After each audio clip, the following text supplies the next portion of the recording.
Pernah nggak sih kepikiran, kenapa ada orang yang kayaknya hidupnya santai, duit ngalir terus, tapi ada juga yang kerja mati-matian, tetap aja seret.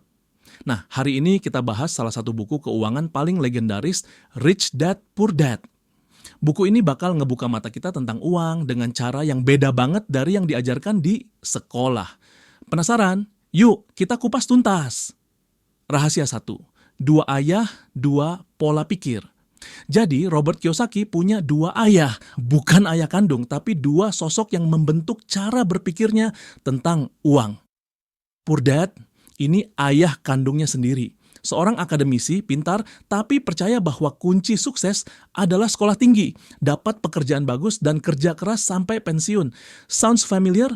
Rich Dad ini ayah dari sahabatnya, seorang pengusaha sukses yang ngajarin dia tentang uang dengan cara yang beda. Menurut Rich Dad, sekolah ngajarin kita cari kerja, tapi nggak ngajarin kita cara menciptakan uang. Dan disinilah perbedaan mindset itu dimulai. Rahasia 2, asset versus liabilities.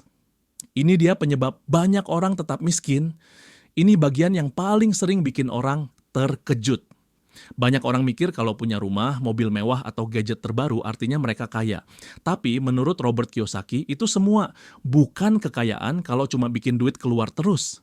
Liabilities, hal-hal yang kamu pikir aset, tapi sebenarnya bikin dompet bolong, kayak rumah KPR yang cicilannya nguras gaji, mobil yang nilainya turun, atau gaya hidup yang bikin boros.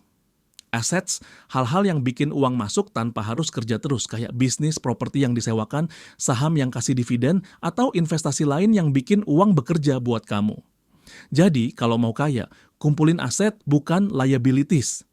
Rahasia 3, kenapa sekolah nggak ngajarin ini? Kita sekolah lebih dari 12 tahun buat belajar matematika, sejarah, dan banyak hal lainnya. Tapi kenapa nggak ada yang ngajarin kita cara ngatur uang? Menurut Robert, sistem pendidikan kita didesain buat nyiapin kita jadi pekerja, bukan jadi pemilik bisnis atau investor. Makanya banyak orang kerja keras tapi nggak ngerti cara bikin uang mereka berkembang. Rahasia 4, the rat race. Perangkap yang harus kamu hindari. Robert Kiyosaki nyebut fenomena ini rat race. Kebanyakan orang kerja keras buat naik gaji, tapi begitu gaji naik, gaya hidup ikut naik. Dapat gaji, bayar cicilan. Naik gaji, upgrade rumah, mobil, gadget, hasilnya nggak pernah bebas finansial. Kalau kita nggak sadar, kita bisa terjebak di siklus ini selamanya. Cara keluar dari rat race, belajar investasi dan bikin uang bekerja buat kita, bukan sebaliknya. Jadi, sekarang kamu paham kenapa orang kaya makin kaya dan yang lain tetap berjuang terus. Semua soal cara mereka melihat uang. Kalau video ini bermanfaat, jangan lupa like and subscribe buat dapetin lebih banyak video tentang mindset, keuangan, dan cara mencapai kebebasan finansial. Sampai jumpa di video berikutnya.